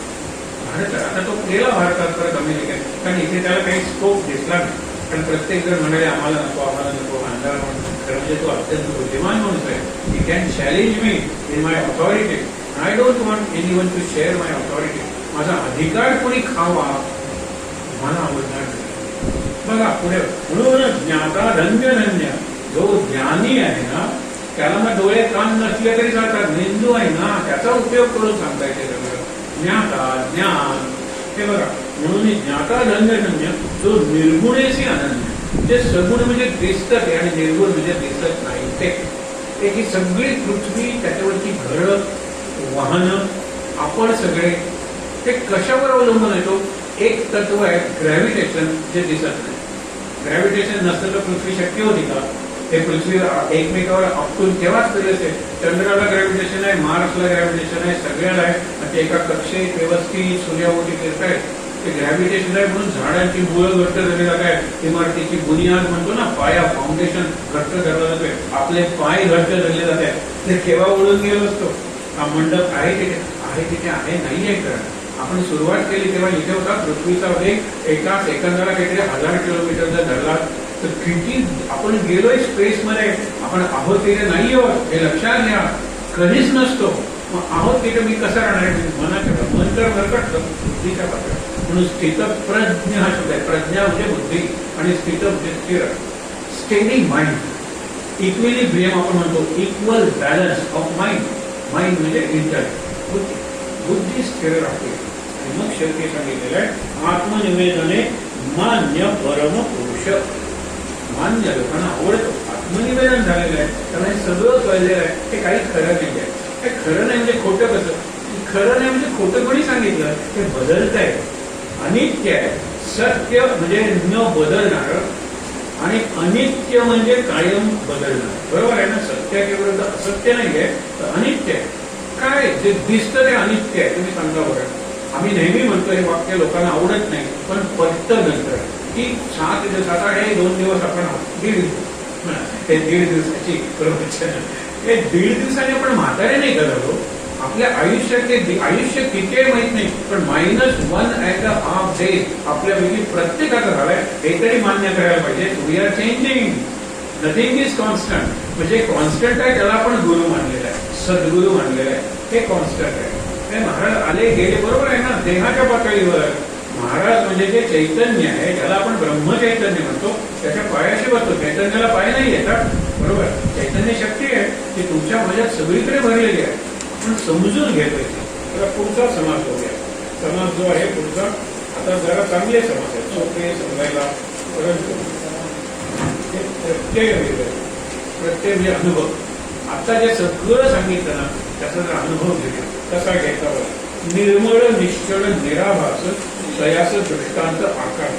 जे दिसत नाही, जे निर्गुण आहे, आकार नाही आहे, काहीच नाहीये, त्याला आकाश पटतं ना तुम्हाला, तर ते आकाश. आकाश म्हणजे अवकाश पसरलेला पैस. त्यांना त्यावेळेला जाणीव आहे आकाश म्हणजे द स्काय नाही तर द स्पेस. हे लक्षात घ्या. म्हणून सांगितलं पैस. पैस म्हणजे स्पेस. घटाकाश दृष्टांत ब्रह्माचा, घटबिंब दृष्टांत आत्म्याचा, विवरिता अर्थ दोन्हीचा भिन्न आहे. हे लक्षात ठेवा. ब्रह्म आहे आणि आत्मा आहे. आत्मा तुमच्या माझ्यात आहे. पण काल बघितलं ना, आत्मा खातो, आत्मा थुंकतो. तुम्ही खाल्लात हे आणि तुमच्या लक्षात आलं की तुम्ही लवंग म्हणून साखर बटाटी खाल्ली होती, की मेलेली माशी होती, तू करता ना तुम्ही. ते सगळं आत्मा करतो. आता आत्मा म्हणजे शेजारचा आत्मा तुम्हाला सांगतो. आत्मा एका बाजूला बघावं, शेजारचा आत्मा सांगतो, हे आत्म्या तू आत्ता जो घास खाल्ला त्याच्यात मेलेली माशी होती, की लवंग होती, असं तू म्हणजे आत्मा खातो, आत्मा लक्षात आणून देतो, नंतर आत्मा थुंकतो. खालच्या ह्याच्यात आत्मा थुंकतो, एखादा ग्रास लक्षात आला, हे सगळं आत्मा करतोय. ब्रह्म काहीच करत नाही. काय सुंदर उदाहरण दिले लक्षात. त्यांनी काय सांगितलंय की घटाकाश, आपण मडकं आहे लक्षात ठेवा. मडकं काय आहे? आता आकाश आहे, आकाश म्हणजे पोकळी. मडकं जर घट्ट केलं तर त्यात काय माती ठेवणार नाही ना. पाणी ठेवायला पाहिजे, धान्य ठेवायला पाहिजे, मडकं पोकळ पाहिजे. म्हणजे मडक्याच्या आत स्पेस आहे, बरोबर. मी इकडे नेल्यानंतर मडक्याची स्पेस तिकडे गेली का? नाही, स्पेस कंटिन्युअस आहे. असं नाही मी मडकं पाण्याने भरलं, नेलं इकडून तिकडे, तर पाणी तिकडे गेलं. मडक्यात धान्य ठेवलं, धान्य तिकडे गेलं. दगड माती ठेवले, दगड माती, पण स्पेस आहे मडक्यात. ते मी मडकं इकडे नेलं तर मडक्यातली स्पेस मडक्याबरोबर जात नाही. इथली स्पेस मडकं भरतं ना परत. म्हणून प्रश्न विचारलाय, ज्या वेळेला मडकं फुटतं त्यावेळेला आतली स्पेस आणि बाहेरची स्पेस हे मिळतात का एकमेकाला? ते मिळालेलेच असतात. एकच स्पेस असते, मध्ये ऑब्स्ट्रक्शन असतं. कसलं? तर मडक्याची साईड. माझा देह हे ऑब्स्ट्रक्शन, माझा देह हे ऑब्स्ट्रक्शन आहे. सगळीकडे आज चैतन्य पसरलेलं आहे, पण माझा देह कळतच नाही मला. म्हणून मडकं फुटल्यानंतर मडक्याच्या आतली स्पेस आणि बाहेरची स्पेस एक झाली असे म्हणू नका. मडकं असताना सुद्धा ती एक होती, पण मडक्याला कळलं नाही. मडक्याला कळलं नाही की ती स्पेस एक आहे म्हणून. मडक्याला कळलं नाही की सगळ्यांच्यातला आत्मा एकच आहे म्हणून. मडक्याला कळलं नाही. इथे प्रॉब्लेम मडक्याचा आहे. मडकं म्हणजे केस नाही, मडकं म्हणजे कट्टी नाही. डोक्यावर किती खर्च केला म्हणल्यानंतर हेल्मेट आणली, त्याच्यानंतर शॅम्पू आणला, त्याच्यानंतर निरनिराळी तेलं आली. डोक्यावरचा खर्च डोकं आहे ना तुला? असा प्रश्न आम्हाला विचारावा लागलेला आहे. डोक्यावरचा खर्च म्हणजे बुद्धीवरचा खर्च. वर्तमानपत्र विकत घेतोस, वाचतोस, पुस्तकं वाचतोस, जे बघतोस त्याच्यावर विचार करतोस, एकमेकाची चर्चा करतोस, हे डोक्याचं काम आहे. त्याच्यावर किती खर्च करतो? झिरो. हल्ली आपण वर्तमानपत्र आणत नाही, आहे ना मोबाईलमध्ये सगळ्या. घड्याळ फॅशन म्हणून घालतो, चालूही नसतो बऱ्याच वेळेला. मोबाईलवर आहे ना, इंटरनेट टाईम आहे मोबाईलवर. विचार करा तुम्ही, मोबाईल किती कामं करतो म्हणून आपण नाहीच केलं. परवा सांगितलं की माझ्याकडे कम्प्लीट वर्क्स ऑफ शेक्सपियर आहे, माझ्या रातीस्थान माझ्यातला तुला देतो. तू देणार असलास तर प्रेमाची भेट म्हणून मी ते घेते. पण आजोबा याच्यात सगळं खरं सगळं शेक्सपियर त्याच्यात आहे, सगळा थॉमस हार्डी त्याच्यात आहे, सगळा कार्लाइल. म्हणजे मी जी पुस्तकं त्याला घ्यायचं म्हणलं की प्रेमानं तू दिलेस म्हणून मी घेते. सगळी ह्याच्यात आहे त्या मोबाईलमध्ये. ते लक्षात बरोबर बघा. म्हणून आता केलं विचारतो मोबाईलमध्ये आहेत म्हणून तू वाचलेत ना? कोणते पुस्तक दिलं हातात तर जरा तरी वाचशील. मोबाईलमध्ये आहे म्हणल्यानंतर आहे, मी बघायचं ते बघे ना, न बघायचं ते आधी बघेल, पण वाचायचं ते नंतर वाचेल. मोबाईलकडे वाचण्यासारखं कमी आहे, भरपूर आहे वाचण्यासारखं, विचार करण्यासारखं भरपूर आहे. आता आर्टिफिशियल इंटेलिजन्स बघा तुम्ही, काढा, त्याच्यात चमत्कार तुम्हाला बघायला मिळतील. आज जर तुमचा मुलगा इंजिनिअरिंगला असेल तर त्याला सांगायचं बाबा रे इलेक्ट्रॉनिक्स मध्ये घे स्पेशलायझेशन आर्टिफिशियल इंटेलिजन्स. कारण तो आपला सगळ्यात मोठा शत्रू ठरणार आहे, आर्टिफिशियल इंटेलिजन्स. काय खरं काय खोटं तुम्हाला कळणार नाही. मॉर्फिंग मध्ये बॉडी कुणाची असते? माधुरीचं फक्त डोकं असतं, माधुरी दीक्षितचं. कारण आपल्याला वाटतं असं चित्र त्यांनी कसं दिलं मॉर्फिंग होतं. आता सगळंच मला आर्टिफिशियल इंटेलिजन्स करता येणार गरज नाही आहे. विचार करा तुम्ही, अगदी खरंच चित्रासारखं चित्र काढतो, गाण्यासारखं गाणं म्हणतो, नृत्यासारखं. मायकेल जॅक्सनच्या नृत्याच्या ऍक्शन अॅनलाइज करून तो प्रोग्राम जर रोबोला दिला, मायकेल जॅक्सन सारखं नसेल, खरंच नसेल. आणि मायकेल जॅक्सन 45 डिग्रीज मध्ये असं उभा राहायचं माहिती आहे तुम्हाला. इकडे त्यांनी काहीतरी हे घालून वगैरे केलं होतं, पण नंतर त्याला लगेच असं उभं लागायचं. तो जास्तीत जास्त अर्धा मिनिट असं उभं राहायचा, नाचता नाचता असं उभं राहायचं 45 डिग्री. नावच होतं त्याच्या डान्सचं. अवघड होतं. आता अनेक जण उभे राहतात, कारण सिक्रेट कळलं ना. रोबोला सांगितलं 45 degree still the next round, तो जन्मभर उभा राहील, तो जन्मभर उभा राहील. म्हणजे जे माणसाला जमणार नाही त्या रोबो जास्त चांगल्या पद्धतीने करतील. हे मोठं संकट आहे.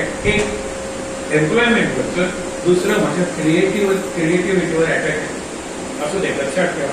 म्हणून घटाकाश म्हणजे घटाच्या आतलं आकाश आणि घटबिंब म्हणजे घटाच्या आतलं बिंब. एक गंमत बघा, रात्री आज तुम्हाला मी नाही ना, आता शाळेसारखं बघा, सगळे झोपलेत ना, आमरस खाऊन झोपलेत दुपारी मे महिन्यात. तुम्ही दंगा करू नका. रात्री आपण नदीच्या काठी जाऊया, आज पौर्णिमा आहे. ठीक आहे, आजोबा घेऊन जातात, जवळच आहे नदी. पण प्रत्येकाला सगळं भांडण आहे. सगळ्यात छोटी जी असते चिमू, ती एवढंसं भांडण येते. मोठा दादा बादली येऊन जातो. त्यांना म्हटलं पाण्यात काहीतरी खेळणार होता. नंतर म्हणाले आकाशातला चंद्र बघा दिसतोय, बरोबर. आणि नंतर तो चिमू म्हणते का चंद्र पाण्यात पडला. ती वरती बघताना खाली बघत नाही, खाली बघताना वरती बघत नाही. चंद्र पाण्यात पडला. पण त्याच्यापेक्षा मोठं तो म्हणतो की अरे त्याला ताप आलाय, तो कापायला लागले, लाटा आल्या ना, चंद्र कापायला लागलेला आहे. रडायला लागली मुलं. म्हणजे चला चला तुमची भांडी भरा बरं. फार महत्वाचं घटबिंब सांगितलेलं आहे ते मग लहान मोठं. आता बघ बरं तुझ्या भांड्यात आहे की चंद्र पडला नाही तर चंद्र छान शांत आहे. तुझ्या बादलीत आहे का बघ, आहे. प्रत्येक भांड्यात चंद्र आहे घेऊन, प्रत्येक भांड्यात चंद्र आहे. हे काय चंद्राचं बिंब आहे. ते आपण सगळे. परमात्मा हा एक त्या आकाशासारखा आहे. तो एक म्हणतो बोललं तरी तो आहे. हे आपण म्हणतो घटाकाश म्हणजे शरीरात हे मठ आहे आपला मठाकाश, आणि मठाच्या बाहेर बृहदाकाश मोठा आकाश. सगळं जोडलेलंच नाही घेऊ. आकाश जोडल्याशिवाय राहूच शकत नाही. इंटरमॉलिक्युलर स्पेस म्हणतो आपण. इलेक्ट्रॉन फिरतायत म्हणतो. फिरतायत म्हणजे तिथे स्पेस आहे, अवकाश आहे. लक्षात ठेवा. स्पेस नाही तर काहीच शक्य नाही. व्हायब्रेशन शक्य नाही, ब्रीदिंग शक्य नाहीये. स्पेस नाही तर हे लक्षात घ्या. आणि त्यामुळे काय की ज्या वेळेला प्रत्येक जण म्हणतो माझा चंद्र चांगला आहे, माझा चंद्र बघ, माझा चंद्र बघ. बादलीवाला दादा म्हणतो माझा चंद्र मोठा आहे. सगळ्यात चंद्राची जी प्रतिबिंब असतात. आता आजोबा म्हणतात पाणी फेकून द्या, ओतून देतात. चिमू रडायला लागते, चंद्र गेला. आणि अक्षरशः त्यांना एवढंच खरं वाटलं. आता म्हणतात बघा आकाशात तो चंद्र आहे, तिथेच आहे, ते बिंब आहे आणि बाकीची सगळी प्रतिबिंब आहे. आपण सगळी प्रतिबिंब आहोत त्या चैतन्याचे. पण प्रतिबिंब मीही प्रतिबिंब आहे, तुम्ही प्रतिबिंब आहात. या लेव्हलवर आपण सारखे आहोत हे लक्षात ठेवा. आणि चैतन्य आहे, बुद्धी नाही आहे. बुद्धी तुमची माझी फरक असू शकेल, पण चैतन्य तुमचं आणि माझं काहीही फरक नाहीये. आपण अगदी सारखे आहोत ते लक्षात घ्या. संत ते लक्षात घेतात. म्हणून म्हणतात भेदा भेद अमंगल. अपवित्र जर काय असेल तर भेद, स्त्री पुरुष भेद, हा गोरा हा काळा, हा शहरातला हा खेड्यातला, या जातीतला त्या जातीतला, कसले भेद म्हणतात. आणि भेद म्हणता याचाच अर्थ तुम्ही अज्ञानी आहात. ज्ञान आला की भेद जातात. पुढे बघा. ब्रह्म आकाश निश्चळ जाती, आत्मा वायू चंचल जाती. म्हणजे जात. ब्रह्माची जात काय आकाशासारखं निश्चळ आहे. आत्मा वायू सारखा चंचल आहे. परीक्षेवंत परीक्षेची खरेदी कुठे. आत्मा चंचल आहे, कारण आत्मा हे करतो ते करतो ते करतो. आपण परवा आत्मा बरोबर, परंतु परब्रह्म आहे. महाराज याला म्हणतो आपण. आणि गोंदवलेकर म्हणतो. गोंदवलेकर आहे होते हे. महाराज होते आहेत असते. महाराज या शब्दाचा अर्थ आहे विराजते, म्हणजे विराजमान झालेली आहे, महाराजमान झालेली सत्ता. चैतन्य सत्ता म्हणजे पॉवर, म्हणजे महाराज विराजमान झालेली सगळीकडे आरामात राहिलेली आहे. आपण म्हणतो काय सुंदर सिंहासनावर विराजमान झाला होता. विराजमान म्हणजे शोभून दिसतो. विराजमान म्हणजे सगळीकडे व्यापक असतो. महाराज ते महाराज ते विराजते इथे महाराज. हे चैतन्य महाराज आहे. गोंदवलेकर, साईबाबा, सत्य साईबाबा हे सगळी मंडळी आली, राहिली आणि गेली. पण काही वेळेला ते चैतन्य होते. आपणही आत्ता चैतन्य आहोत हे लक्षात घ्या. पुढे काय सांगितले. जड एक आत्मा अनेक, ऐसा हा आत्मानात्मविवेक. जगा वर्तविता म्हणजे चालवणारा, चालक, जगन्नायक तयाचं म्हणावे. माझी निर्णय हे आपली आत्मा आहे. चालवतो कोण. जगन्नायक परमेश्वर. पण मी म्हणतो की मंगेश चालवतो, तुम्ही लगेच म्हणणार की विष्णू चालवतो, हे चालवतो, भांडता कशाला? सगळ्यांचा जो आता बघितलं ना, बाप आहे, बाप कोण? परब्रह्म, मुलगा विष्णू, त्याच्यानंतर नातू ब्रह्मदेव आणि पण शंकर. हे तुम्ही उलटही करा ना, नाही नाही शंकराचा उपासक आहे. बाप सगळ्यांचा एकच आहे, परब्रह्म. मुलगा कोण? रुद्र, शंकर. नाही देवीचा बाप एकच, आई बाप एकच, प्रकृती पुरे. हे इथपर्यंत मला पोहोचायचंय. ते कसं पोहोचणार आहे? विचारांच्या पातळीवर, चिंतनाच्या पातळीवर. म्हणून चिंतन करा, चिंतन करा, चिंतन करा. हा समजपासून आपण थांबणार आहोत. पण लक्षात घ्या की जड एक आत्मा अनेक, ऐसा हा आत्मा नात्म विवेक.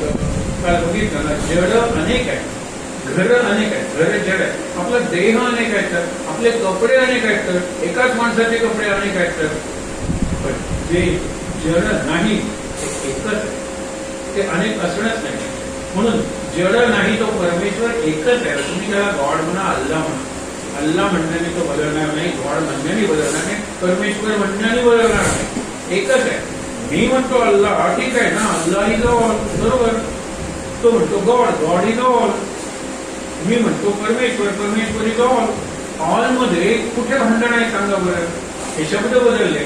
आणि म्हणून सर्व, सर्वेश, सर्वेश्वर हे तिन्ही विष्णूची नाव आहेत. सर्व, सगळं, all is Vishnu, all is Shiva, all is Allah आणि ऑल इज गॉड. ज्यावेळेला वर्ल्ड इज गॉड नावाची प्रवचन मला करायला पप्पा रामदास काननगडचे स्वित्झर्लंड मध्ये गेले, स्वीडन मध्ये गेले, परदेशात गेले.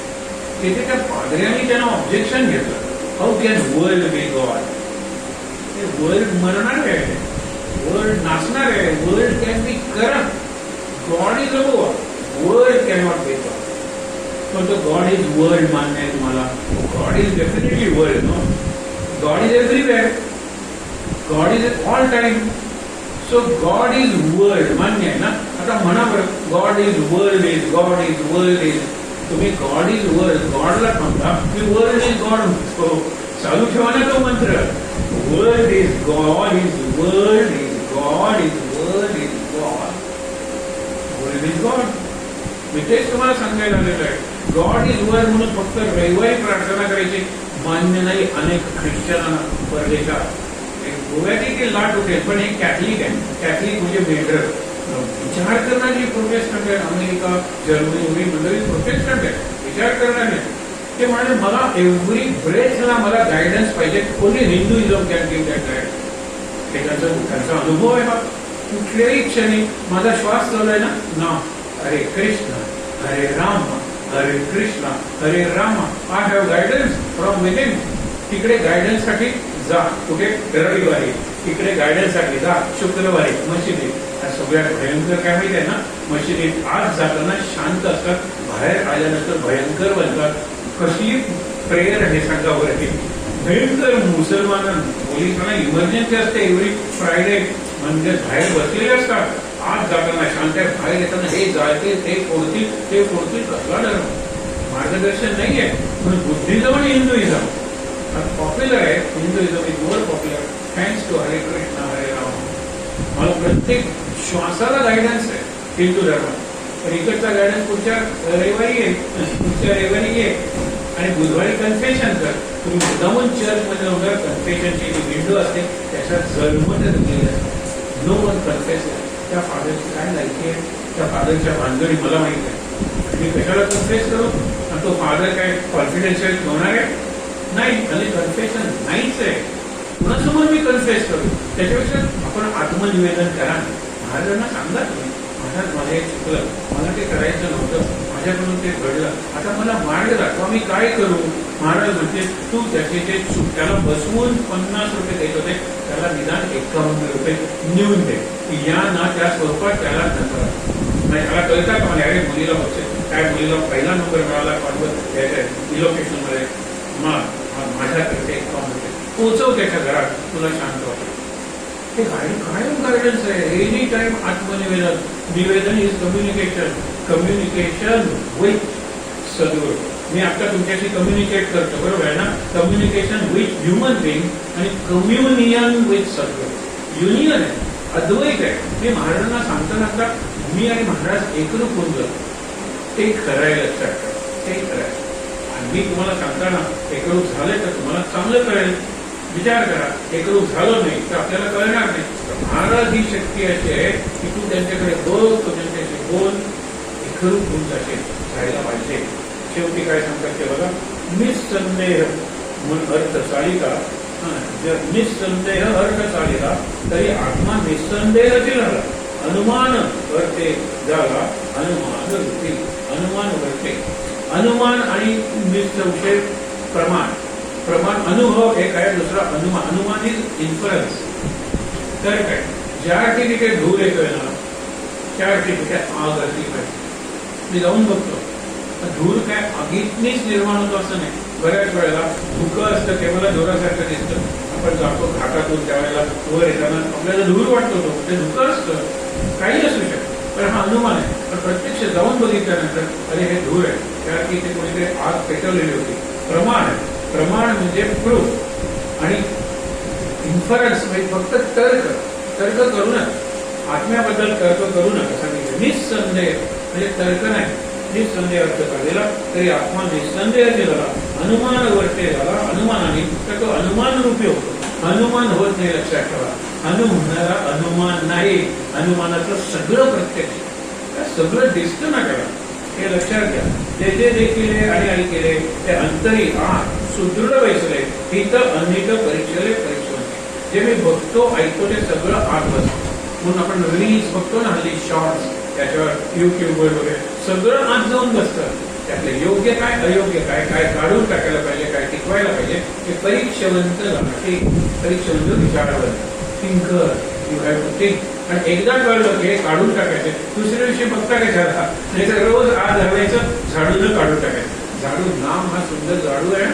नामानं काय स्वच्छ होतं मन, झाडलं. पुढे बघूया. जे जे या कारणे सर्व सांडावे, सगळं सोडा.